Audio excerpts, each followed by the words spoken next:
semuanya, kembali lagi bersama saya Widya Putra dari Masom. Kami akan memberikan informasi-informasi mengenai dunia mikrobiologi, mengenai bakteri, jamur, virus, dan sebagainya yang akan menambah wawasan dari teman-teman semua.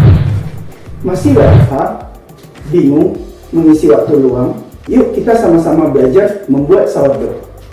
Apa itu sourdough? Sourdough merupakan roti yang unik, memiliki arti adonan roti yang asam. Nama ini didapatkan dari proses pembuatannya yang memanfaatkan ragi dan bakteri untuk menghasilkan adonan yang memiliki cita rasa sedikit asam. Keasaman ini diperoleh dari hasil fermentasi. Bakteri dan ragi yang digunakan untuk pembuatan sourdough merupakan mikroba alami yang ada di sekitar kita. Jadi bukan ragi instan yang umumnya digunakan untuk membuat roti.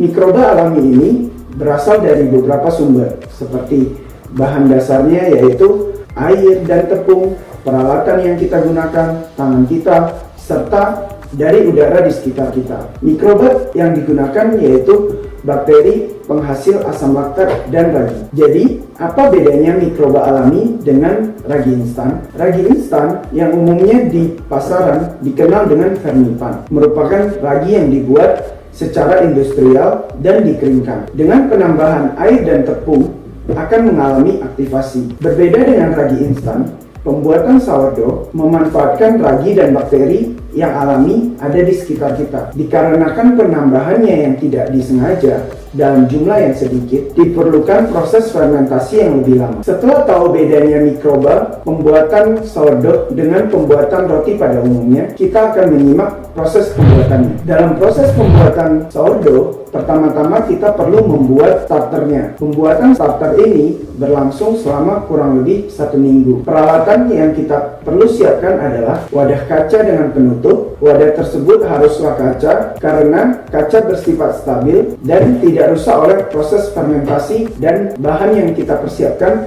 adalah hanya tepung dan air. Pada hari pertama, kita membuat adonan tidak beragi dengan mencampurkan tepung 60 gram dengan air 60 ml. Kemudian dari hari kedua hingga ke-7 kita menggunakan setengah dari adonan sebelumnya dan menambahkan 60 gram tepung dan 60 ml air lagi. Tepung dan air yang baru berperan sebagai sumber nutrisi baru untuk pertumbuhan mikrobanya. Adonan sourdough yang kita buat akan memiliki aroma ragi dan sedikit aroma asam dari hasil fermentasi bakteri ini. Di samping itu akan terjadi pembentukan gelembung hasil gas fermentasi ragi. Setelah starternya kita berhasil buat, kita membuat roti dari starter tersebut dengan menambahkan tepung dan air. Aduk hingga merata, biarkan mengembang dan panggang. Jadilah sourdough. Jadi sebenarnya apa sih yang membuat roti dan sourdough itu berhasil? Kuncinya adalah tepung. Tepung mengandung 3 komponen utama, yakni 1 karbohidrat yang dimanfaatkan oleh ragi dan bakteri untuk proses perkembangbiakannya. Yang kedua, protein yang dimanfaatkan untuk menghasilkan cita rasa, serta yang ketiga, lipid yang terdapat dalam jumlah kecil menghasilkan cita rasa yang khas. Terakhir, setelah kita berhasil membuat sourdough dan mengetahui kunci keberhasilan pembuatannya, apakah sourdough lebih sehat dari roti pada umumnya?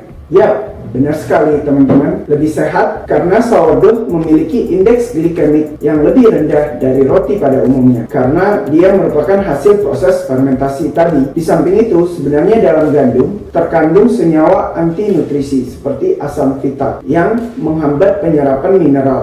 Namun pada sourdough, keberadaannya mampu dikurangi dengan proses fermentasi, menghasilkan roti yang lebih sehat. Sekian informasi dari kami mengenai sourdough. Selamat mencoba dan semoga berhasil. Sampai jumpa di video kami berikutnya. Dadah.